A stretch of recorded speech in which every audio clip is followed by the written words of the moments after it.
Assalamualaikum warahmatullahi wabarakatuh. Hai, nama saya Dayang. Kali ini saya mau cerita pasal untuk sharing Telmimo nih. Saya mau cakap pasal satu video nih, saya tinggal di YouTube pasal mutiara. Kalau kamu pernah tengok yang siapa di ML Studio tuh, ada si Hekalium tuh, aku paling suka yang itulah. So dia cakap pasal mutiara hari itu sebab dia study bagian hewan nih. So macam mana mutiara ni terjadi, dia share. Kalau selama ni aku ingat macam aku pernah tengok SpongeBob, lepas tu dia jadi macam mana, dia punya mutiara tu sebenarnya telur tiram tu, ataupun selama ni yang aku percaya mutiara tu tai dia, tapi komen tak, maksud aku begitulah. Tapi sebenarnya cara mutiara ni terhasil sangat unik, yang macam bila aku tengok video tu aku rasa macam wow, amazing. So dia sebenarnya kalau tiram ni dia sejenis haywan yang tinggal dalam laut, tapi di kawasan ada banyak lah, ada yang di laut, ada yang di sungai, ada yang di laut dalam. Kalau yang di laut ada lagi yang di laut dalam, ada yang biasa-biasa saja. So dia akan kualiti mutiara itu bergantung pada tempat dia juga lah, sama ada faktor lain juga. So macam mana dia terhasil? Sebab di kawasan laut ni kan ada pasir, ada plankton apa semua tu.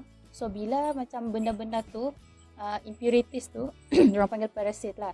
Parasit tu masuk dalam tiram tu. So tiram ni dia akan macam alert, okay, benda-benda ni akan menyakiti dia lah.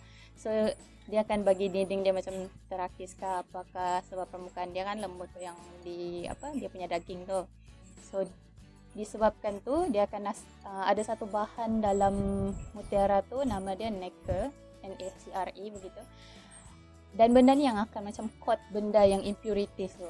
So dia akan macam form satu bentuk untuk jadi bulat begitu.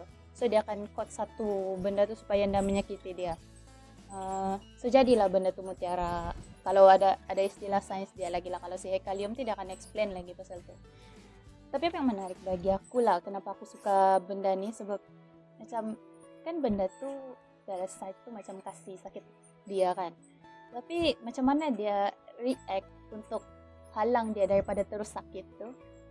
Dia jadikan benda tu satu benda yang mahal untuk kita, macam satu benda yang lagi berharga, satu benda yang lagi istimewa. So macam bagiku lah, untuk reflection sendiri aku rasa patutnya kita begitulah. Kita ada benda yang kita boleh contohi dari tiram ni, which is kita contohi dia untuk macam mana sakit pun kita dengan apa-apa yang terjadi pada kita, whatever in this world do something to you, you still bagi yang terbaik untuk orang tu. Kita tidaklah balas macam buat jahat dibalas jahat gitu, tapi buat jahat dibalas baik kan macam special gitu kan. And then satu benda lagi yang menarik pasal mutiara ni, dia punya quality kan, aku cakap tadi dia berbeza untuk setiap berbeza untuk kalau yang laut dalam dengan di sungai. Contoh kalau di laut sama di sungai, di air tawar, dia punya tiram tu lain sikit. Dia beza dia kalau di air tawar dia akan jadi lebih bujur, which is macam lagi murah lah. Kalau kamu beli di Sabah punya pasar Filipin tu, ada yang bujur-bujur sikit tu, yang tu murah. Tapi makin bulat dia punya bentuk tu, makin flawless dia tu, makin mahal. Which is kalau yang paling mahal ni sebenarnya kalau kamu mau dapat cuma di laut dalam je, and it produce naturally. Tapi bila mau produce naturally ni susah lah. Maksudnya ambil masa yang lama. Lepas tu kalau yang sekarang ni macam orang kalau mau senang, dia orang boleh akan macam ternak. Ada cara dia lah, macam mana mau kasih mutiara tu dihasilkan lagi banyak dan agak bulat, tapi still quality dia tidak akan sama dengan yang produce naturally di laut dalam tu. Tapi itulah susah mendapat. Siapa yang reflection kedua yang boleh dapat, which is lagi susah mau dapat benda tu, lagi lah berharga dia. Kenapa yang di laut dalam ni lagi cantik apa semua? Sebab dia punya, kalau laut dalam pressure dia tinggi, like macam kalau kita masuk laut dalam tu dengan telinga pun boleh pecah kan. So which is dia punya resistivity tu dengan pressure tu macam lagi kalau ada yang kena bagi sana. Tapi hasil dia dia adalah satu permata yang mahal di dunia gitulah. So itu aku punya reflection. Ada lagi kah?